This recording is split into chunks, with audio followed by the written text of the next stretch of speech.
বাংলাদেশের রাজনীতির ইতিহাসে কিছু কাণ্ড রয়েছে যা শুধু একটি মানুষের জীবনই কেড়ে নেয় না, গোটা জাতির বুকে এক অদৃশ্য ক্ষত রেখে যায়।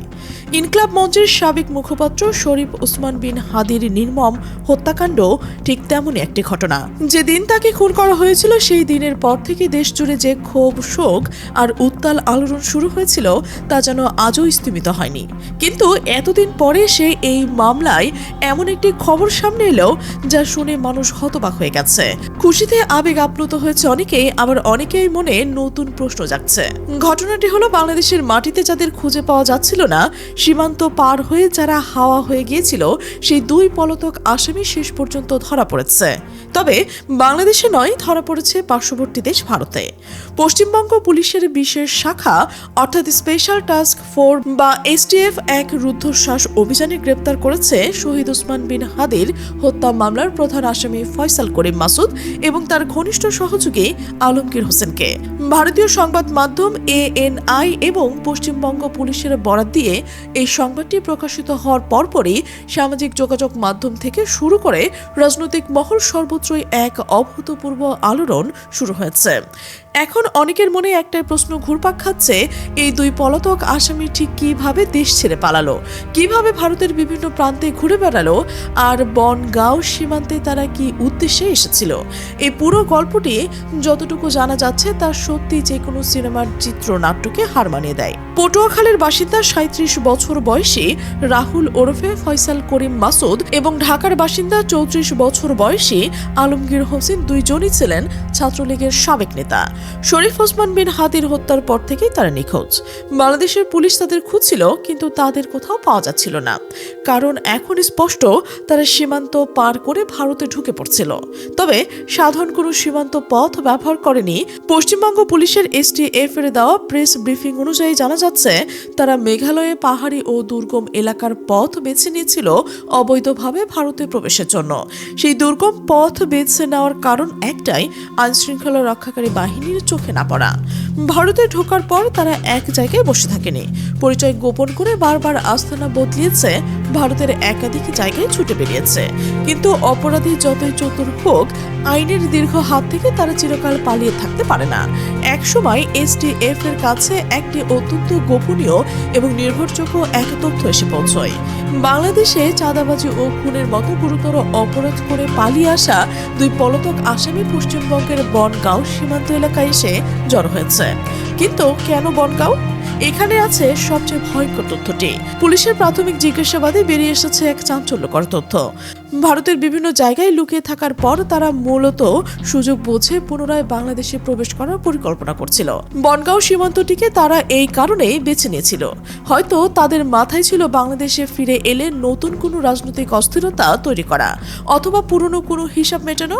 কিন্তু 7 ও 8 মার্চে সেই মধ্যবর্তী রাতে, শনিবার দিবাগত মধ্যরাতে STF এর চৌকস দল হঠাৎ করেই বনগাঁও এলাকায় অভিযান চালায়। সেই মুহূর্তে ফয়সাল করিম মাসুদ এবং আলমগীর হোসেনকে পালানোর আর কোনো পথ খোলা রাখেনি তারা। একেবারে হাতে নাতে গ্রেপ্তার করা হয়েছে দুজনকেই। পরদিন রবিবার তাদের ভারতের সংশ্লিষ্ট আদালতে হাজির করা হয়। অবৈধ অনুপ্রবেশ এবং অবৈধভাবে অবস্থানের অভিযোগে সুনির্দিষ্ট ধারায় মামলা দায়ের করা হয়েছে তাদের বিরুদ্ধে। আদালত পুরো ঘটনা বিস্তারিত তদন্তের জন্য তাদের পুলিশ হেফাজতে পাঠানোর নির্দেশ দেয়। এখন সবচেয়ে বড় প্রশ্নটি হলো এরপর কি? যেহেতু এই দুজন বাংলাদেশের একটি হাই প্রোফাইল হত্যা মামলার প্রধান আসামি, তাই তাদের দেশে ফিরিয়ে আনার বিষয়টি এখন সর্বোচ্চ গুরুত্ব পাচ্ছে। বর্তমান BNP সরকারকে এখন দ্রুততার সাথে ভারতের সাথে কূটনৈতিক ও আইনি যোগাযোগ স্থাপন করে এই খুনিদের দেশে ফিরিয়ে আনার ব্যবস্থা করতে হবে। শরীফ ওসমান বিন হাদির পরিবার, তার রাজনীতির সহযোদ্ধারা, যারা দীর্ঘদিন ধরে ন্যায় বিচারের অপেক্ষায় রয়েছেন, এই গ্রেপ্তারের মধ্যে দিয়ে সেই বিচারের পথ অবশেষে উন্মুক্ত হলো বলে আশা করা যায়। কিন্তু এখানে শেষ নয়। এই খুনিদের দেশে এনে কঠোর জিজ্ঞাসাবাদের মাধ্যমে জানতে হবে ওসমান হাদির হত্যাকাণ্ডের পেছনে আসলে কারা ছিল, কে বা কারা তাদের অস্ত্র ও অর্থ জুগিয়েছে। সীমান্ত পার হয়ে ভারতে পালিয়ে যাওয়ার মতো এত বড় লজিস্টিক সাপোর্ট কারা দিয়েছে। এই প্রশ্নগুলোর উত্তর খোঁজা শুধু বিচারের প্রয়োজন নয়, দেশের ভবিষ্যতের জন্য অপরিহার্য। রাজনীতিতে মতাদর্শগত দ্বন্দ্ব থাকতে পারে, তর্ক বিতর্কও থাকতে পারে, কিন্তু চাঁদাবাজি আর গুপ্ত হত্যার মতো জঘন্য অপরাধ করে বারবার পার পেয়ে যাওয়ার যে সংস্কৃতি তা এই দেশে তৈরি হয়েছে এবং তার নতুন বাংলাদেশে আর চলতে পারে না। ফয়সাল করিম মাসুদ ও আলমগীর হোসেন এই করুণ পরিণতি দেশের প্রতিটি অপরাধীর জন্য একটা কঠোর সতর্কবার্তা। সীমান্ত পার হলে অপরাধের দায় থেকে মুক্তি মেলে না। তবে এত আনন্দ, এত স্বস্তির মাঝেও একটা গভীর উদ্বেগ মাথা নাড়া দিয়ে উঠেছে। ইতিহাসের পাতা উল্টোলে দেখা যায় এমন অনেক মামলা মাঠ পর্যায়ে খুনিদের ধরে মূল হোতাদের আড়াল করা এক সুনিপুণ নাটক সাজানো হয়। আজ ইনকলাব মঞ্চের সাবেক মুখপাত্র শরীফ ওসমান বিন হাদির হত্যাকাণ্ডের ক্ষেত্রেও কি ঠিক একই রকম গভীর ষড়যন্ত্রের আশঙ্কা উড়িয়ে দেওয়া যাচ্ছে না?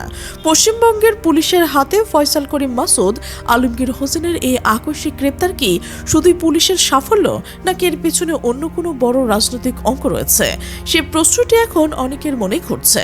ফয়সাল ও আলমগীর হয়তো কেবল একটি খুঁটি, তারা হয়তো নির্দেশ পালনকারী, কিন্তু কার নির্দেশে তারা এত বড় কাজটি করেছে সেটা সামনে আসা জরুরি।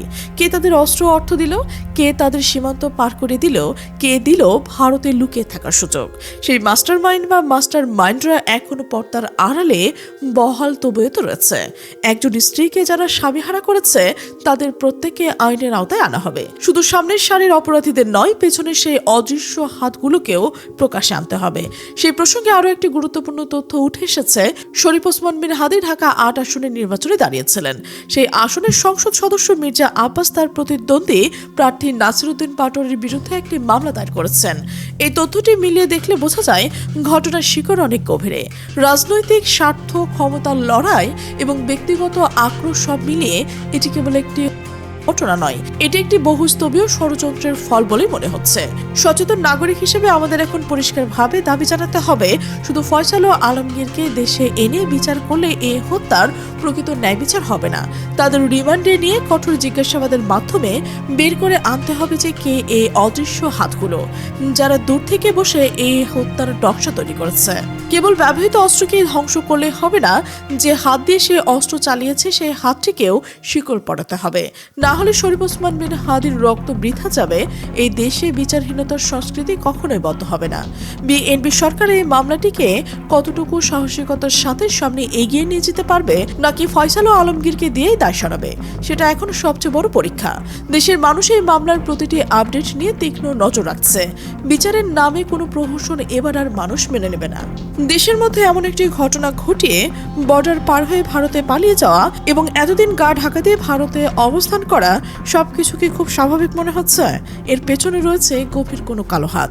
শুধু হাদির হত্যার আসামিদের ধরলেই হবে না, এর পেছনের কালো হাতকে প্রকাশ্যে আনতে হবে। এবং নির্বাচনের পরবর্তী মির্জা আব্বাস ঢাকা ৮ আসনে বিজয়ের পর নাসিরউদ্দিন পাটোয়ারির বিরুদ্ধে যে মামলা দায়ের করেছেন এবং এই মুহূর্তে হাদির যে হত্যাকারী মামলার আসামিদের গ্রেপ্তার, সবকিছুর কি কোনো যোগ সাজশ রয়েছে, নাকি ঘটতে যাচ্ছে আগামীতে আরো ভয়ঙ্কর কিছু? অবশ্যই আপনার মতামত কমেন্টে জানাবেন। আর আপনি যদি এই চ্যানেলে নতুন হয়ে থাকেন, সাবস্ক্রাইব করে বেল আইকনটি বাজিয়ে রাখুন, যেন আমাদের এমন বিশ্লেষণধর্মী প্রতিবেদন সবার আগে আপনার কাছে পৌঁছয়।